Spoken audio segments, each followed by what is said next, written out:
নমস্কার নমস্কার নমস্কার নমস্কার নমস্কার নমস্কার নমস্কার নমস্কার নমস্কার আপনাদের সবাইকে সবাইকে সবাইকে সবাইকে নমস্কার, সবাইকে অজস্র শুভকামনা জানাচ্ছি। আপনাদের সৌমিত্র বসু সবাইকে স্বাগত জানাচ্ছে আজকের এই শরণাগত অনুষ্ঠানে এবং সবাইকে শুভ সবে জানাচ্ছি। শুভ হোক, শুভ হোক, শুভ হোক, সকলের শুভ হোক। আজকের দিনটা সত্যি কথা বলতে কি বীরেদের দিন, জানেন তো, বীরেদের দিন। কেন বলি, প্রথম হচ্ছে আজকে বিহারে বাবু কনওয়ার সিং দিবস। কনওয়ার সিং তিনি সিপাহী বিদ্রোহের একজন বীর সৈনিক ছিলেন। তারপরে মণিপুরের খোংজম দিবস। এই খোংজম, এই যে ব্রিটিশদের সঙ্গে মণিপুরীদের যে লড়াই হয়েছিল, সেই লড়াইয়ের একজন বড় বীর সৈনিক ছিলেন। তারপরে সেন্ট জর্জেস দিবস, তিনি একজন সন্ত ছিলেন, সেন্ট, কিন্তু সেই সঙ্গে সঙ্গে একজন বীর সৈনিক ছিলেন। এর বাইরে বিশ্ববিখ্যাত চলচ্চিত্র পরিচালক সত্যজিৎ রায়, তিনি প্রয়াত হয়েছিলেন আজকের তারিখে 23 এপ্রিল 1992 খ্রিস্টাব্দে। আর আজকে হচ্ছে বিশ্ব বই দিবস, কপিরাইট দিবস। অর্থাৎ আমি একটা বই লিখেছি, আপনি সেটা নিয়ে নিজের মতো করে ছেপে দিলেন, ছেপে দিয়ে বললেন যে এটা আমার বই, কিংবা ছেপে দিলেন আমার নাম করেই ছাপলেন হয়তো, কিন্তু আমাকে কিছু জানালেন না। বই বিক্রি বাবদ যে টাকা পয়সা দেওয়ার ব্যাপার আছে সেইগুলো কিছু করলেন না। এইটা করা যাবে না, আমাদের দেশে এটা করা যাবে না। কোন কোন দেশ আছে যেখানে কপিরাইটের ব্যাপারটা নেই, কিন্তু আমাদের দেশে আছে। তো সেই দিবস, ফলে আজকের দিনটা নানান কারণে খুব গুরুত্বপূর্ণ দিন। এবারে বলি বেনি মাধবশীলের পঞ্জিকা অনুযায়ী আজকের দিনটার কথা। আজকে 9ই বৈশাখ 1432, ইংরেজির 23 এপ্রিল 2025, বুধবার। আজ দশমী, নক্ষত্র ধনিষ্ঠা, জন্মে কুম্ভ রাশি, শূদ্র বর্ণ, মতান্তরে বৈশ্য বর্ণ, রাক্ষসগণ। আমাদের হোয়াটসঅ্যাপে চিঠি পাঠাবার নাম্বার 9831922927। চিঠির গোড়ায় অতি অবশ্যই SG লিখতে হবে। এবারে বলি আজকের অনুষ্ঠান সম্পর্কে। প্রথমে পুরাণ চিরন্তন। পুরাণ চিরন্তনে তক্ষককে নিয়ে আমরা কথা বলছিলাম, বলতে বলতে এসে পড়েছিলাম জন্মেজয়ের সর্পযজ্ঞের কথায়। এই পর্যন্ত বলেছিলাম গতদিন যে এই সর্পযজ্ঞের জন্য যখন জমি টমি মাপা হচ্ছে, যজ্ঞস্থানটাকে ভালো করে দেখা হচ্ছে, সেই সময়ে একজন পণ্ডিত লোক, যিনি এই যজ্ঞের মাটি সম্পর্কে খুব বিশেষজ্ঞ, তিনি বললেন যে না, এই যজ্ঞ না সফল হবে না, একজন ব্রাহ্মণ এসে এই যজ্ঞটাকে ব্যর্থ করে দেবে। এই পর্যন্ত বলেছিলাম। মানে বেশ একটা সাসপেন্স যাকে বলে, উৎকণ্ঠার মধ্যে আপনাদের রাখবার চেষ্টা করা হয়েছিল যে আচ্ছা আচ্ছা তাহলে কি হবে ব্যাপারটা, যজ্ঞটা শেষ পর্যন্ত হবে না, ইত্যাদি ইত্যাদি। তো দেখা যাক কি হয়, কিভাবে হয়। তারপরে চলে যাব স্বামী বিবেকানন্দের রচনা থেকে পাঠ। এই পর্বে রচনার নাম আপনার মুক্ত স্বভাব। তার অল্প খানিকটা অংশ পড়েছি, বাকি আরো খানিকটা অংশ পড়ব।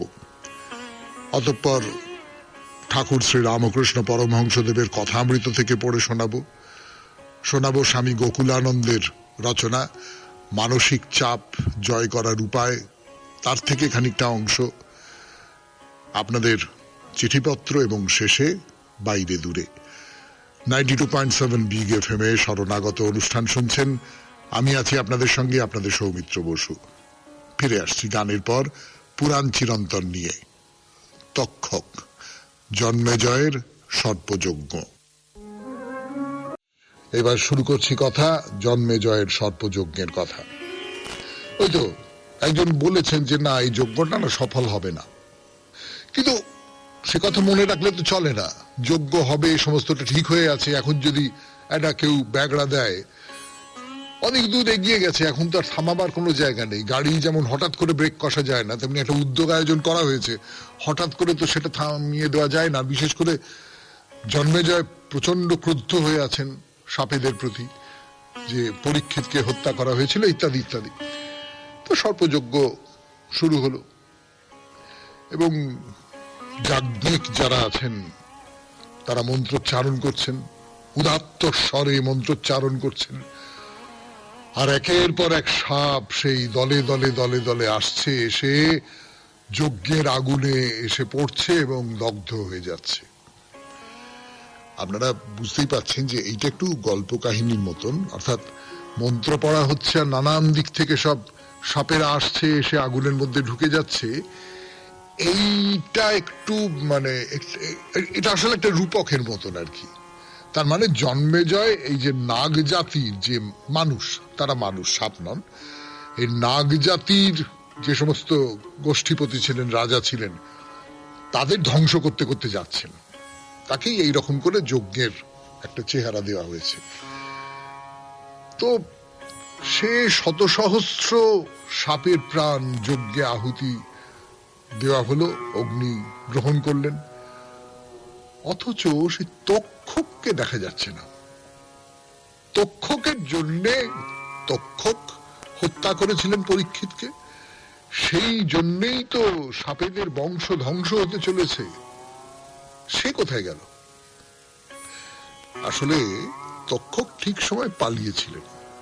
মানে খাণ্ডববন পোড়ানোর সময় যেমন তক্ষক ছিলেন না, ঠিক তেমনি এই সর্পযজ্ঞ যখন হচ্ছে তখনও তক্ষক আত্মরক্ষার জন্য একেবারে, দেবরাজ ইন্দ্র তার বন্ধু ছিলেন, সে আপনাদের বলেছি, খাণ্ডববন দগ্ধ করবার সময়কার গল্প হিসেবে বলেছি, তিনি দেবরাজ ইন্দ্রের ঘরে আশ্রয় নিয়েছেন।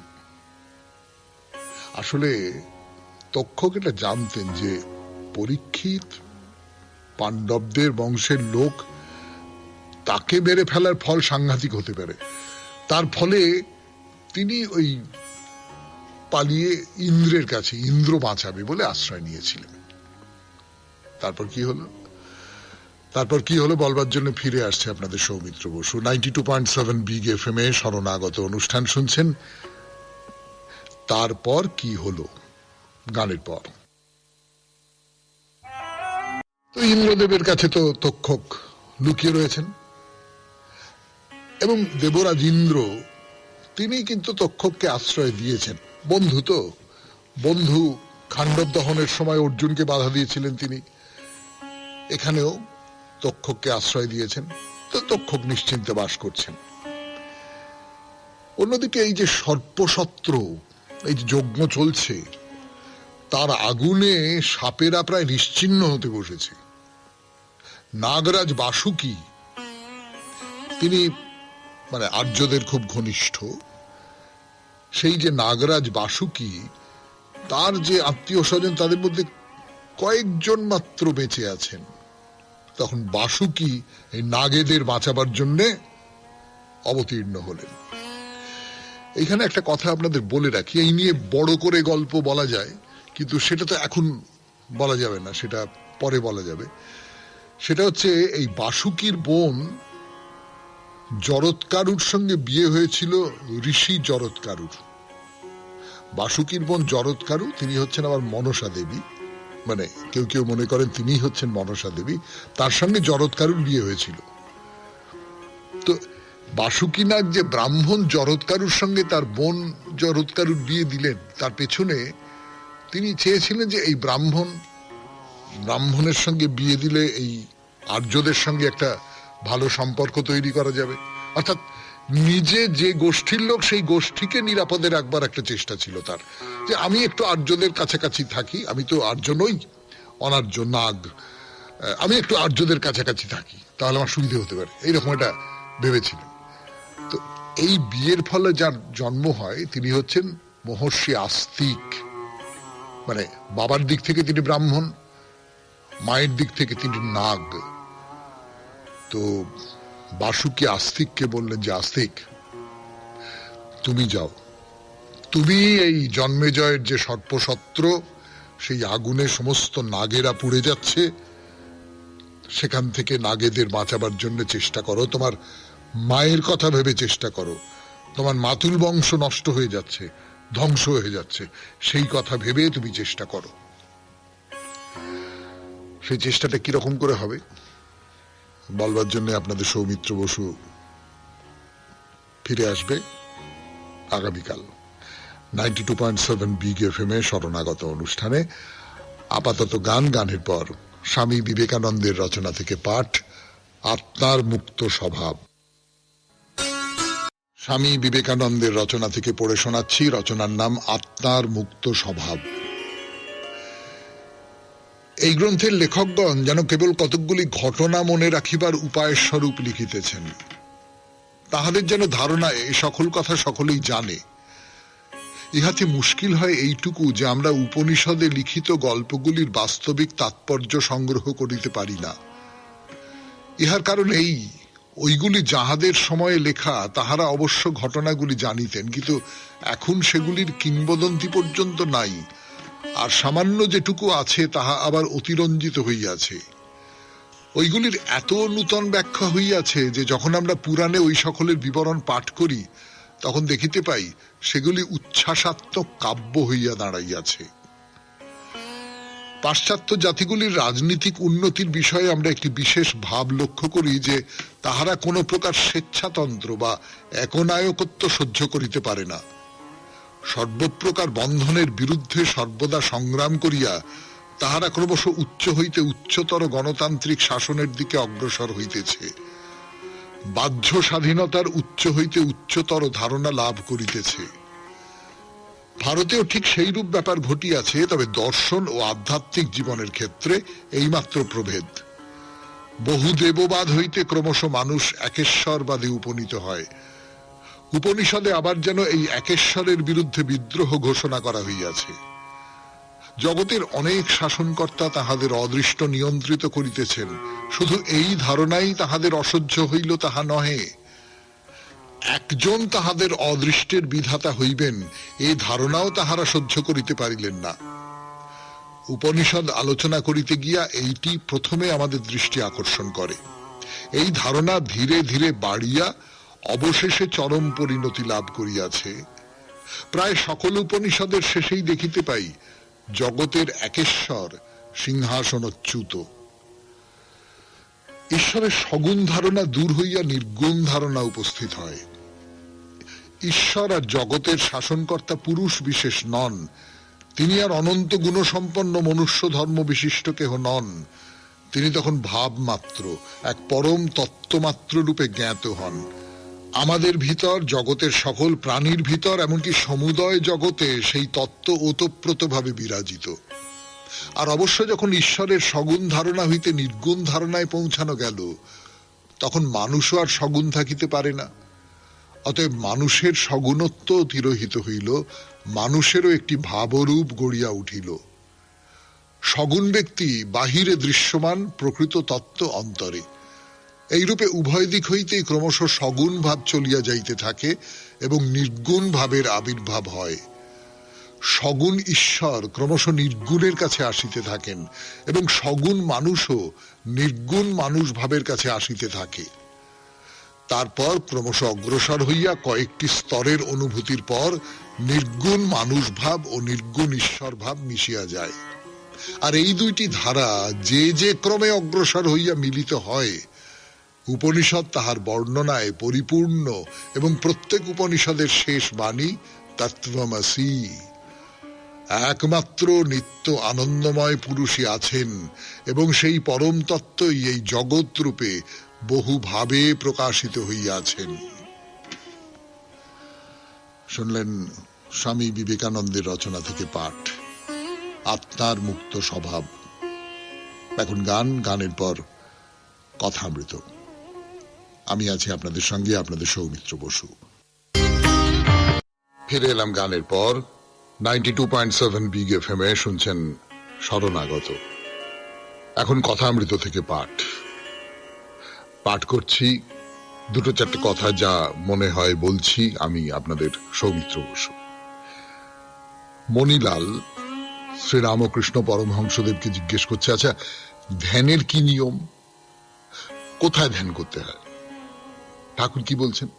এটা আমাদের কাছে জরুরি হতে পারে, তার কারণ আমরা অনেকে তো ধ্যান করতে চাই, আমরাও মনে মনে তাকে ডাকতে চাই, নিবিষ্ট হয়ে তাকে ডাকতে চাই, ব্যাকুল হয়ে তাকে ডাকতে চাই।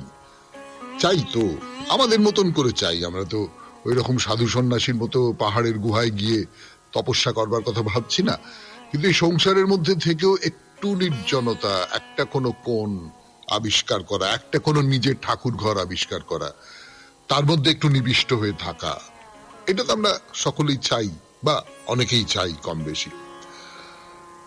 তো ঠাকুর কি বলছেন এর উত্তরে? বলছেন হৃদয়ে ডঙ্কা পেটা জায়গা, হৃদয়ে ধ্যান হতে পারে অথবা সহস্রারে, এগুলি আইনের ধ্যান, শাস্ত্রে আছে।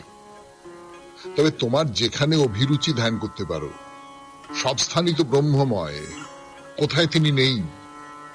এই এইটা একটা খুব জরুরি কথা।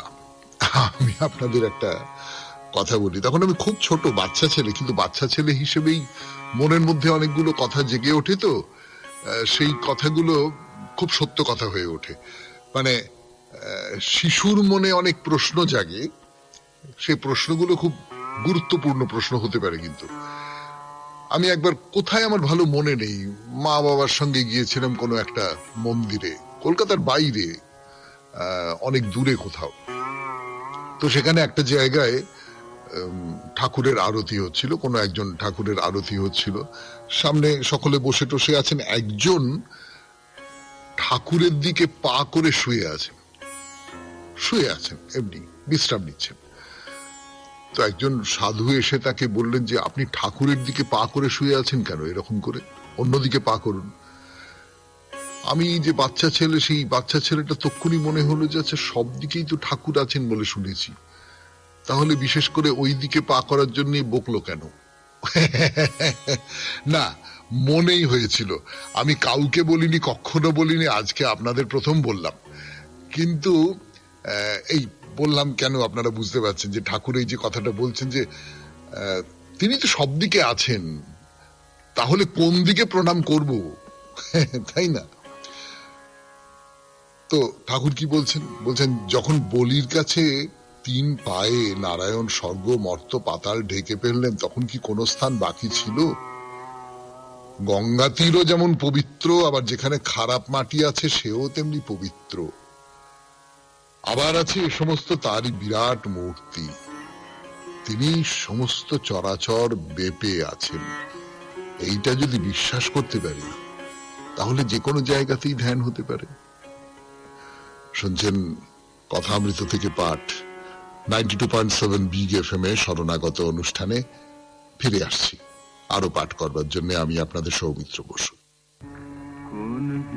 হয়েছে তাকে, যেটা বলছিলাম যে ধ্যানের নিয়ম কি, কোথায় ধ্যান করতে হয়, তার সূত্র ধরে ঠাকুর কতগুলো কথা বলছেন। তো এই 92.7 বিগ এফএম এ শরণাগত অনুষ্ঠানে সেই সব কথা শোনাচ্ছি আপনাদের।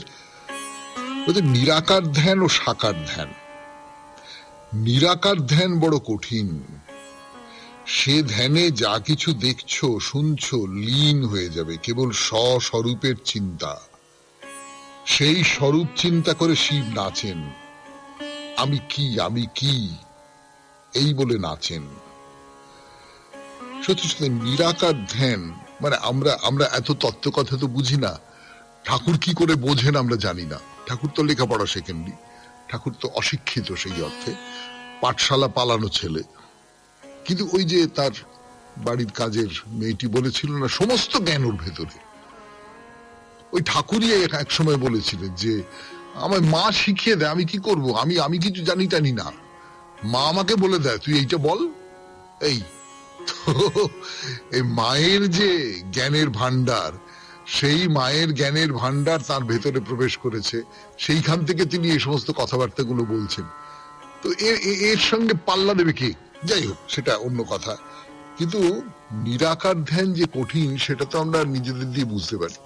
আপনি যখন কোনো কিছু ধ্যান করবেন, এটা কিরকম হয় জানেন তো? আপনি যখন কোনো একটা মনোযোগ দিচ্ছেন, যে কোনো একটা ব্যাপারে আপনি যদি মনোযোগ দিতে চান, তাহলে খুব ছোট্ট একটা জায়গায় আপনাকে মনোযোগটা দিতে হবে।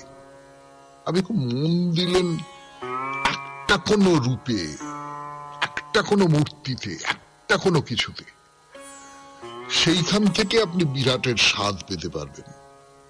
আপনি আপনার পুজোর ঘরের যে গোপাল ঠাকুরটি আছে তার দিকে তাকিয়ে আপনি সেই বিরাটের স্বাদ পেতে পারবেন, সেটা সোজা।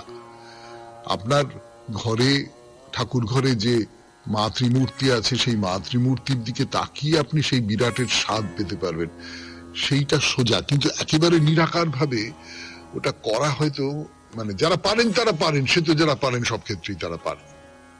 কিন্তু ঠাকুর যে কথাটা বলছেন যে এই যে নিরাকার সাধনা, কেবল স্বস্বরূপের চিন্তা, আমি কে, এই যে চিন্তা, এই স্বরূপ চিন্তা করে শিব নাচেন, একে বলে শিবযোগ। ধ্যানের সময় কপালে দৃষ্টি রাখতে হয়, নেতি নেতি করে জগৎ ছেড়ে স্বস্বরূপ চিন্তা। আর এক আছে বিষ্ণু যোগ, নাসাগ্রে দৃষ্টি রাখতে হবে, অর্ধেক জগতে অর্ধেক অন্তরে। সাকার ধ্যানে এইরকম হয়। শিব কখনো কখনো সাকার চিন্তা করে নাচেন, রাম রাম বলে নাচেন। তো মণিলাল মল্লিক পুরনো ব্রহ্মজ্ঞানী। ভবনাথ রাখাল মাস্টার মাঝে মাঝে ব্রাহ্ম সমাজে যেতেন। শ্রীরামকৃষ্ণ ওকারের ব্যাখ্যাও ঠিক ব্রহ্মজ্ঞান, ব্রহ্ম দর্শনের পরের অবস্থা বর্ণনা করছেন। তা বলছেন যে শব্দ ব্রহ্ম, ঋষি মুনিরা ওই শব্দ লাভের জন্য তপস্যা করতেন। সিদ্ধ হলে শুনতে পায় নাভি থেকে ওই শব্দ আপনি উঠছে, অনাহত শব্দ। শুনলেন কথামৃত থেকে পাঠ, 92.7 বিগ এফএম এ শরণাগত অনুষ্ঠানে। এইবার মানসিক চাপ জয় করার উপায়, স্বামী গোকুলানন্দের রচনা থেকে পড়ব।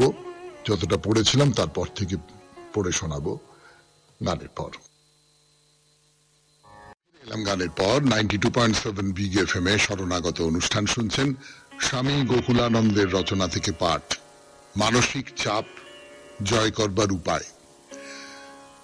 মানসিক চাপ কিভাবে আসে তাই নিয়ে কথা হয়েছে, কিভাবে তা জয় করা যায় তাই নিয়েও স্বামী গোকুলানন্দজি কিছু কথা বলেছেন। সেগুলো আমার নিজের তো অন্তত পড়তে পড়তে খুব দরকারি বলে মনে হচ্ছে। কিন্তু মনে হচ্ছে যে হ্যাঁ, কঠিন কঠিন। নিজের যে মনের যে চারপাশে ছড়িয়ে থাকা যে মন, সেটাকে একটু গুটিয়ে এনে তাকে একাগ্র করা, বিক্ষিপ্ত মনকে একাগ্র করা, এইটা খুব কঠিন। এবং এই যে মন বিক্ষিপ্ত হয়ে যায়, তার পেছনে আমাদের যে আদিম যে আকাঙ্ক্ষাগুলো, জৈবিক তাড়না যেগুলো আছে, সেগুলো তো আছে। কিন্তু তার বাইরেও কিছু উচ্চতর দর্শন আছে, তার থেকেও মানসিক চাপ হতে পারে বলে স্বামী গোকুলানন্দ যে উদাহরণটা দিচ্ছেন, যে ধরা যাক একজন ধর্মানুরাগী, তিনি সাধনার উচ্চতর স্তরে যেতে চান কিন্তু শরীর বাধা দিচ্ছে, তার ফলেও তো তার একটা ফ্রাস্ট্রেশন তৈরি হতে পারে, একটা অবসাদ তৈরি হতে পারে, একটা তীব্র হতাশা, মানসিক চাপ তৈরি হতে পারে। আমি এইখান থেকে পড়া শুরু করি। কঠোপনিষদে এই ব্যাপারটি স্পষ্টভাবে বিশদ করা হয়েছে। সেখানে দেখি মৃত্যুদেব এবং তার যম নচিকেতাকে বলছেন, মানুষের সৃষ্টি হয়েছে এমন গড়নে যে সে বাহ্যিক আনন্দ আস্বাদের ইচ্ছায় সততই উন্মুখ। শুধুমাত্র আন্তর জাগরণের দুর্লভ মুহূর্তেই আমরা আমাদের অন্তঃস্থিত দিব্য ভাবের আলোকে উদ্ভাসিত হই। এমন মহার্ঘ মুহূর্তেও আমাদের জৈবিক প্রেরণা আমাদের টেনে নামিয়ে আনতে পারে একেবারে সাধারণ পার্থিব স্তরে। এক অদ্ভুত পরিস্থিতি, যখন কোনো ব্যক্তি তার অন্তঃস্থিত পূর্ণতার উপস্থিতি সম্পর্কে সচেতন হয়ে তাকে আয়ত্ত করার আগ্রহে অধীর, অথচ দুর্দম আকাঙ্ক্ষা রাজি তার যাত্রাপথে প্রবল বাধার সৃষ্টি করছে। নিঃসন্দেহে এ দ্বন্দ্বের পরিণতি প্রবল মানসিক চাপ। এইভাবে একদিকে দিব্য আকাঙ্ক্ষা, অন্যদিকে জৈবিক তাড়না যে প্রবল দড়ি টানাটানি শুরু করে, তার অনিবার্য ফল হয়ে দাঁড়ায় ভয়ঙ্কর এক মানসিক চাপ। এই প্রসঙ্গে আমরা স্মরণ করব এমন এক ব্যক্তির কথা, যিনি পাশ্চাত্যে মনস্তত্ত্ব প্রয়োগে রোগ নিরাময়ের অন্যতম পথিকৃৎ এবং মনস্তত্ত্বের ছাত্ররা যার কাজ সম্পর্কে বিশেষভাবে পরিচিত। তার নাম সিগমুন্ড ফ্রয়েড। ফ্রয়েডের মতে জৈবিক কামনাই মনের সমস্ত দ্বন্দ্বের জনক। যদিও প্রথমে এই আদিম জৈবিক তাড়নাকে ফ্রয়েড যৌন কামনা বলে অভিহিত করেছিলেন, কিন্তু পরবর্তীকালে ফ্রয়েড তার ভাষাকে সংশোধন করে নাম রেখেছেন সুখের উৎস। এই নতুন নামটি থেকে একথা স্পষ্ট হয়ে যায় যে আমাদের প্রত্যেকের মধ্যে এক আকাঙ্ক্ষা বা কামনা রয়েছে, যার মধ্য দিয়ে আমরা এই জীবনেই চরম সুখের অধিকারী হই। এই ধরনের সুখের কথা বলতে গিয়ে আমার মনে পড়ছে চাঁদবাগ দর্শনের কথা। এই ভোগবাদী দর্শন শুধু বলে খাও, পান করো আর সুখভোগে আপ্লুত হও। এই মত নস্যাৎ করে দেয় ঈশ্বর, আত্মা আর এই জাতীয় দিব্য সমস্ত কিছুকে। এই দর্শনের প্রধান শিক্ষাই হলো মানব জীবন একবার যখন লাভ করেছো, তাকে যৎপরনাস্তে ভরিয়ে তোলো শারীরিক ভোগে, কামনার চরিতার্থতায়।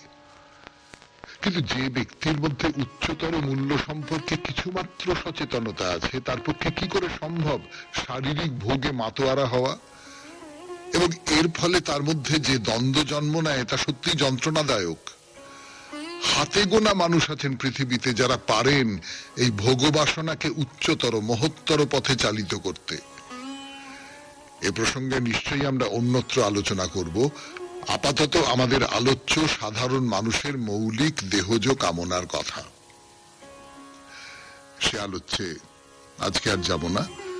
আজকে এখানেই শেষ করব স্বামী গোকুলানন্দের রচনা থেকে পাঠ 92.7 বিগ এফএম এ শরণাগত অনুষ্ঠানে। এবার চিঠিপত্র, তারপর বাইরে দূরে। 92.7 বিগ এফএম এ শুনছেন জীবনের সহজ পাঠ শরণাগত। মধুরিমা রায়, পর্ণশ্রীপল্লী, বেহালা থেকে চিঠি বলতে পারেন, গল্প বলতে পারেন, ভারী চমৎকার লেখা। খুব ভালো লাগবে আপনাদের, মানে আমার ধারণা খুব ভালো লাগবে, তার কারণ আমার নিজের খুব ভালো লেগেছে। 92.7 বিগ এফএম এ শরণাগত অনুষ্ঠানে চিঠিপত্র। চিঠির শুরুতেই আপনাকেও শরণাগত পরিবারের সকল সদস্যকে জানাই আন্তরিক প্রীতি ও শুভেচ্ছা। বিগ এফএম এর সব কলাকুশলীর জন্য রইল অনেক শুভ কামনা। বৌদি, সামনের মাস থেকে আমার মাইনেটা বাড়িয়ে দিও। কেন গো গায়ত্রী, তোমার কাজ কি বেড়েছে যে মাইনে বাড়াতে হবে? না গো বৌদি, সব বাড়িতেই বলেছি বাড়ানোর কথা। দিনকাল যা পড়েছে সংসার আর চালাতে পারছি না। কটা বাড়িতে কাজ করো? 12টা বাড়িতে। 12টা বাড়িতে? আরো 2টো বাড়িতে কাজ নেব ভাবছি। সামলাতে পারবে? পারতেই হবে। ছেলেটা তো লেখাপড়া হলো না, ওকে একটা টোটো কিনে দেব। তার লোন তো প্রথম দিকে আমাকেই শোধ করতে হবে। তোমার স্বামী কিছু দেবে না? ওদের বাবার কাছ থেকে কোনো কিছু আশা করি না, ও তো নেশা করে। আমি এই 5 বাড়ি কাজ করে 2টো মেয়ের বিয়ে দিয়েছি, তারা খেয়ে পরে মোটামুটি আছে। এখন এই ছেলেরা একটা হিললে হলি বাঁচি। তোমাদের সবার বরই কি নেশা করে? কি যে বলো, সবার বর কি এক হয়? তবে কি জানো তো বৌদি, নেশা করুক আর যাই করুক, সারাদিন খাটাখাটনির পর ওই আমাকে তৈরি ভাত বেড়ে খাওয়ায়। এই আমার শান্তি। বেলা গড়িয়ে যায়। গায়ত্রী একটা একটা করে বাসন মেজে মুছে যত্ন করে তাকে তুলে রাখে। ইতি নমস্কারান্তে মধুরিমা রায়, পর্ণশ্রীপল্লী, বেহালা। ছোট্ট একটা গল্প, কিন্তু একেবারে মানে কিচ্ছু বলা নেই। কিন্তু ভেবে দেখুন, কিচ্ছু বলা নেই। এই যে গায়ত্রীর যে সংগ্রামের কথাটা, সেই সংগ্রামের কথাটা কোথাও বলা নেই, ওরকম স্পষ্ট করে বলা নেই। কিন্তু ওই যে 12টা বাড়িতে কাজ করে আরো 2টো নেবার কথা ভেবে লড়াই করে যাচ্ছে ছেলের টোটো কেনার টাকা, তার লোন শোধ করবার টাকা জোগাড় করবার জন্যে, এর মধ্যে একজন লড়াকু মহিলাকে আমরা দেখতে পাচ্ছি। নারী জাগরণ নিয়ে এই চমৎকার চিঠিটির জন্য আপনাকে অনেক ধন্যবাদ। এরপর বাইরে দূরে দার্জিলিং এর মহাকাল মন্দির 92.7 বিগ এফএম এ শরণাগত অনুষ্ঠানে।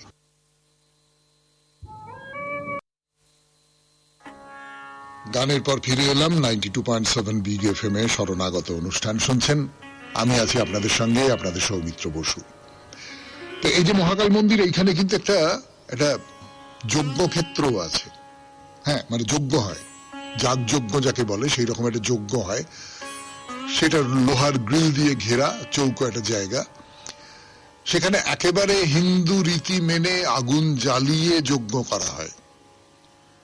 একটা যজ্ঞ বেদী আছে এর ভেতরে, আর তার থেকে অল্প দূরে একটা বৌদ্ধ স্তূপ রয়েছে, সেটাও লোহার গ্রিল দিয়ে ঘেরা।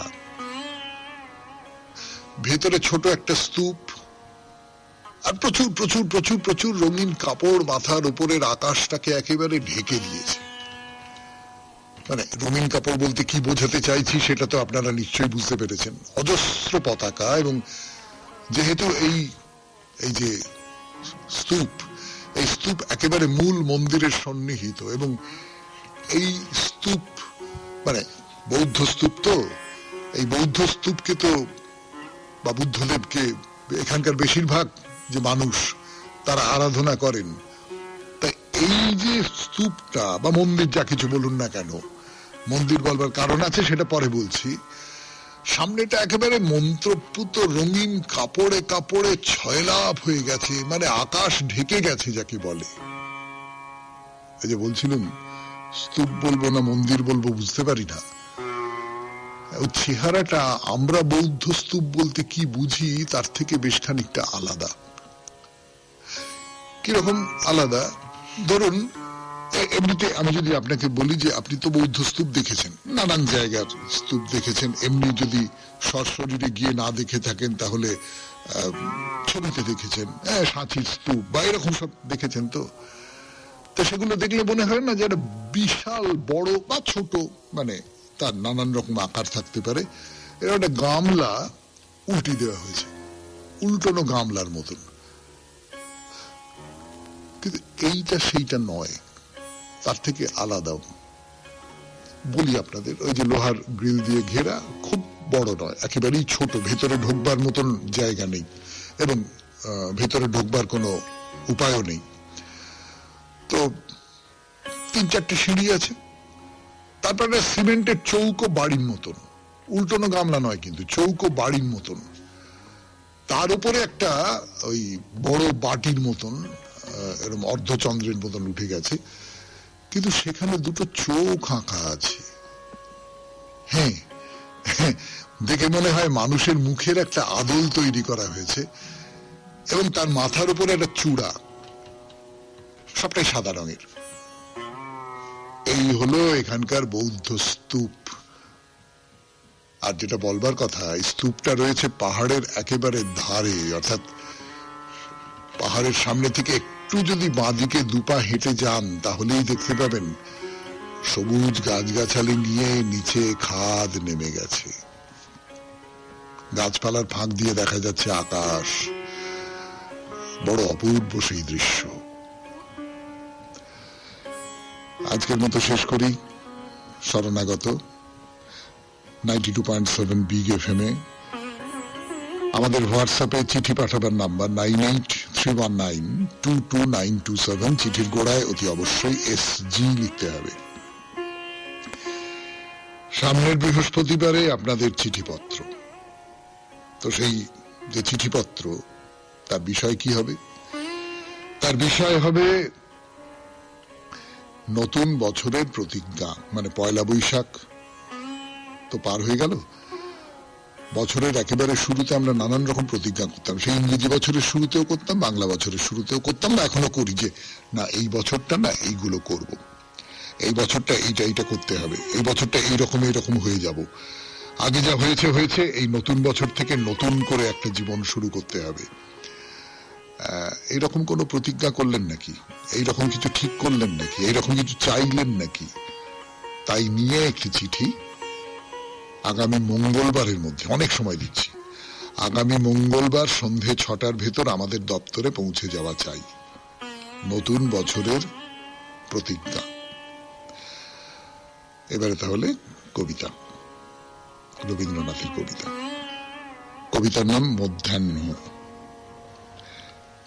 বেলা দ্বীপ্রহর, ক্ষুদ্র শীর্ণ নদীখানি শৈবালে জর্জর, স্থির স্রোতহীন। অর্ধমগ্ন তরি পরে মাছরাঙা বসি, তীরে দুটি গরু চরে শস্যহীন মাঠে। শান্ত নেত্রে মুখ তুলে মহিষ রয়েছে জলে ডুবি, নদীকূলে জনহীন নৌকা বাঁধা, শূন্য ঘাট তলে রৌদ্রতপ্ত দাঁড় কাক স্নান করে জলে পাখা ঝটপটি, শ্যাম শস্প তটে তীরে খঞ্জন দুলায় পুচ্ছ নৃত্য করি ফিরে। চিত্রবর্ণ পতঙ্গম স্বচ্ছ পক্ষ ভরে আকাশে ভাসিয়া ওড়ে, শৈবালের পরে ক্ষণে ক্ষণে লোভিয়া বিশ্রাম, রাজহাঁস অদূরে গ্রামের ঘাটে তুলি কলভাস, শুভ্রপক্ষ ধৌত করে সিক্ত চঞ্চুপুটে। শুষ্ক তৃণগন্ধ বহি ধেয়ে আসে ছুটে তপ্ত সমীরণ, চলে যায় বহুদূর। থেকে থেকে ডেকে ওঠে গ্রামের কুকুর কলহে মাতিয়া, কভু শান্ত হাম্বাস্বর, কভু শালিকের ডাক, কখনো মর্মর জীর্ণ অসথের, কভু দূর শূন্য পরে চিলের সুতীব্র ধ্বনি, কভু বায়ু ভরে আর্ত শব্দ বাঁধা তরণীর, মধ্যাহ্নের অব্যক্ত করুণ একতান, অরণ্যের স্নিগ্ধ ছায়া, গ্রামের সুষুপ্ত শান্তি রাশি। মাঝখানে বসে আজি আমি পরবাসী, প্রবাস বিরহ দুঃখ মনে নাহি বাজে, আমি মিলে গেছি যেন সকলের মাঝে, ফিরিয়া এসেছি যেন আদি জন্মস্থলে বহুকাল পরে। ধরণীর বক্ষতলে পশু পাখি পতঙ্গম সকলের সাথে ফিরে গেছি যেন কোন নবীন প্রভাতে পূর্ব জন্মে। জীবনের প্রথম উল্লাসে আঁকড়িয়াছি নুজবে আকাশে বাতাসে জলে স্থলে, মা ত্রিস্তনে শিশুর মতন আদিম আনন্দ রস করিয়া শোষণ। খুব ভালো থাকবেন, আনন্দে থাকবেন। নমস্কার।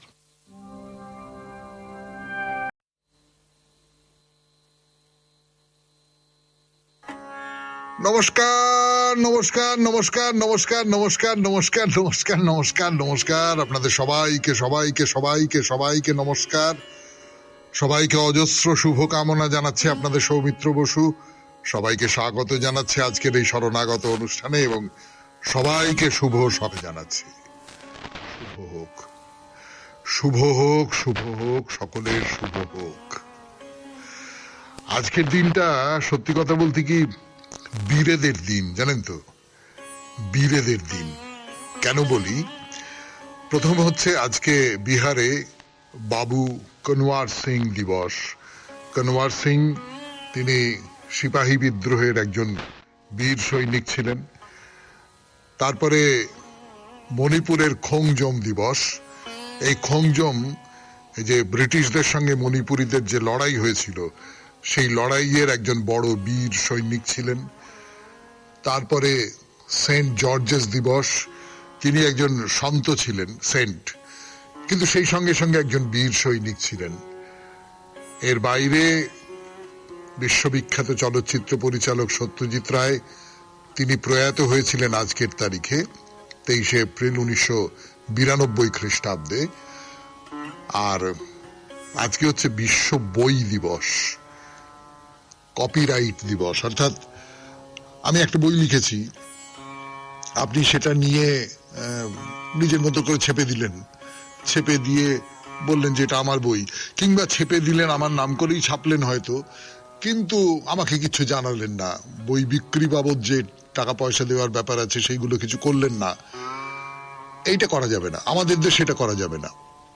কোন কোন দেশ আছে যেখানে কপিরাইটের ব্যাপারটা নেই, কিন্তু আমাদের দেশে আছে। তো সেই দিবস, ফলে আজকের দিনটা নানান কারণে খুব গুরুত্বপূর্ণ দিন। এবারে বলি বেনি মাধবশীলের পঞ্জিকা অনুযায়ী আজকের দিনটার কথা। আজকে 9ই বৈশাখ 1432, ইংরেজির 23 এপ্রিল 2025, বুধবার। আজ দশমী, নক্ষত্র ধনিষ্ঠা, জন্মে কুম্ভ রাশি, শূদ্র বর্ণ, মতান্তরে বৈশ্য বর্ণ, রাক্ষসগণ।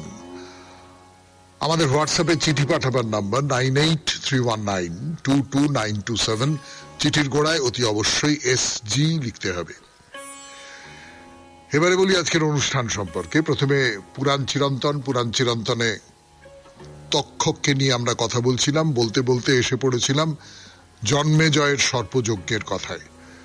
এই পর্যন্ত বলেছিলাম গতদিন যে এই সর্পযজ্ঞের জন্য যখন জমি টমি মাপা হচ্ছে, যজ্ঞস্থানটাকে ভালো করে দেখা হচ্ছে, সেই সময়ে একজন পণ্ডিত লোক যিনি এই যজ্ঞের মাটি সম্পর্কে খুব বিশেষজ্ঞ, তিনি বললেন যে না, এই যজ্ঞ না সফল হবে না, একজন ব্রাহ্মণ এসে এই যজ্ঞটাকে ব্যর্থ করে দেবে। এই পর্যন্ত বলেছিলাম। মানে বেশ একটা সাসপেন্স যাকে বলে, উৎকণ্ঠার মধ্যে আপনাদের রাখবার চেষ্টা করা হয়েছিল যে আচ্ছা আচ্ছা তাহলে কি হবে ব্যাপারটা, যজ্ঞটা শেষ পর্যন্ত হবে না, ইত্যাদি ইত্যাদি। তো দেখা যাক কি হয়, কিভাবে হয়। তারপরে চলে যাব স্বামী বিবেকানন্দের রচনা থেকে পাঠ। এই পর্বে রচনার নাম আপনার মুক্ত স্বভাব। তার অল্প খানিকটা অংশ পড়েছি, বাকি আরো খানিকটা অংশ পড়ব। অতঃপর ঠাকুর শ্রী রামকৃষ্ণ পরমহংসদেবের কথামৃত থেকে পড়ে শোনাবো স্বামী গোকুলানন্দের রচনা মানসিক চাপ জয় করার উপায়, তার থেকে খানিকটা অংশ, আপনাদের চিঠিপত্র, এবং শেষে বাইরে দূরে। 92.7 বিগ FM এ শরণাগত অনুষ্ঠান শুনছেন। আমি আছি আপনাদের সঙ্গে, আপনাদের সৌমিত্র বসু। ফিরে আসছি গানের পর পুরাণ চিরন্তন নিয়ে। তক্ষক, জন্মেজয়ের সর্পযজ্ঞ। এবার শুরু করছি কথা জন্মেজয়ের সর্পযজ্ঞের কথা। ওই তো একজন বলেছেন যে না, এই যজ্ঞটা না সফল হবে না, কিন্তু সে কথা মনে রাখলে তো চলে না। যজ্ঞ হবে, সমস্তটা ঠিক হয়ে আছে, এখন যদি একটা কেউ ব্যাগড়া দেয়, অনেক দূর এগিয়ে গেছে, এখন তো আর থামাবার কোনো জায়গা নেই। গাড়ি যেমন হঠাৎ করে ব্রেক কষা যায় না, তেমনি একটা উদ্যোগ আয়োজন করা হয়েছে, হঠাৎ করে তো সেটা থামিয়ে দেওয়া যায় না। বিশেষ করে জন্মেজয় প্রচন্ড ক্রুদ্ধ হয়ে আছেন সাপেদের প্রতি, যে পরীক্ষিতকে হত্যা করা হয়েছিল, ইত্যাদি ইত্যাদি। তো সর্পযজ্ঞ শুরু হলো, এবং যাজ্ঞিক যারা আছেন তারা মন্ত্রোচ্চারণ করছেন, উদাত্ত স্বরে মন্ত্রোচ্চারণ করছেন, আর একের পর এক সাপ সেই দলে দলে দলে দলে আসছে, এসে যজ্ঞের আগুনে এসে পড়ছে এবং দগ্ধ হয়ে যাচ্ছে। আপনারা বুঝতেই পাচ্ছেন যে এইটা একটু গল্প কাহিনীর মতন, অর্থাৎ মন্ত্র পড়া হচ্ছে আর নানান দিক থেকে সব সাপেরা আসছে, এসে আগুনের মধ্যে ঢুকে যাচ্ছে। এইটা একটু মানে এটা আসলে একটা রূপকের মতন আর কি। তার মানে জন্মেজয়